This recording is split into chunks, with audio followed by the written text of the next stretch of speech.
I never studied engineering, and I never wrote a business plan, but I had two things: my hands and a will to build. Today, for the first time, I'm telling you my story, not because I want applause, but because I want someone out there, standing with nothing but an idea, to know that from zero, you can still create everything. I was born in 1942 in Bajiaoshan, Guangdong province, a rural place. Back then, there was no electricity in many homes, no jobs, no markets, only farms, and factories too poor to even be called factories. I didn't come from wealth. I didn't have money, but I had a spirit that whispered to me every morning, "Don't wait, start." In 1968, during one of the hardest periods in China's history, I gathered 23 neighbors in Beijing. We scraped together just 5,000 RMB. No startup fund, no investors, no machinery, just one goal: to make glass bottle caps. That's all. That tiny workshop, it was a shed. The equipment, built by hand. We worked with what we had: old tools,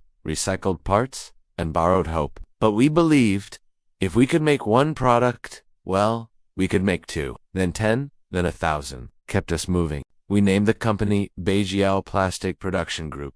No one paid attention. No one thought it would last. But we had something stronger than resources. Relentless focus. We worked from dawn till midnight. We made mistakes. We learned. In the 1970s, as China slowly opened up, I realized a new opportunity: electric fans. They were rare, expensive, but summer didn't wait. We pivoted fast. Started making fans with local parts. The first ones weren't pretty, but they worked. We sold out everything we made. And for the first time, I felt something big stirring. In 1980, we rebranded. We needed a name, something that felt like a promise. We chose media in Chinese. It sounds like beautiful, because we wanted our products not only to function, but to bring warmth, comfort, and peace into people's homes. That's when it all truly began.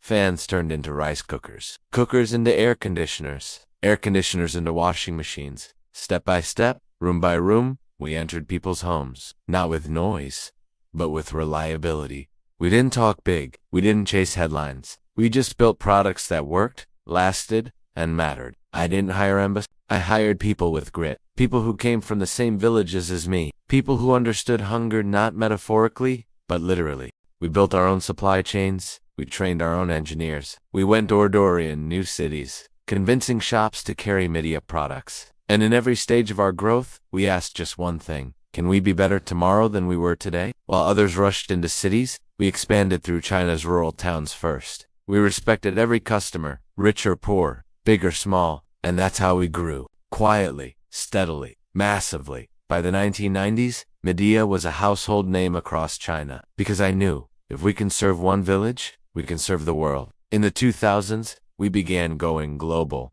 Factories in Vietnam, partnerships in Brazil, distribution in the US and Europe. While the world slept, we were learning, adjusting, refining. In 2016, we acquired KUKA, a German robotics company. People were shocked. How can an appliance maker buy an advanced robotics firm? But they missed the point. We were not just making appliances. We were building the future of smart homes, automation, and intelligent manufacturing. Today, Midea is one of the largest home appliance companies on earth. We serve over 200 countries, more than 150,000 employees, products in every second apartment in China, billions in revenue. And yet, I've never liked being in the spotlight, because I've always believed you don't need to be loud to be strong. You just need to be consistent. People sometimes ask me, how did you build all this with so little education? No capital, no help. And I tell them, because I never waited for the perfect moment. I just started. I didn't dream of becoming a billionaire. I dreamt of building something useful. And I prove, if you solve small problems with big heart, the world will open up to you. So, who am I? I am Xiangjian, founder of Media Group, a bottle cap maker, a fan assembler, a believer that even the humblest hands can shape the future of how the world lives. I started with a workshop, and I built a global giant, not with luck, but with unshakable faith in doing the work. Because in the end, the most powerful machines in the world are built by people who never stop turning the wheels.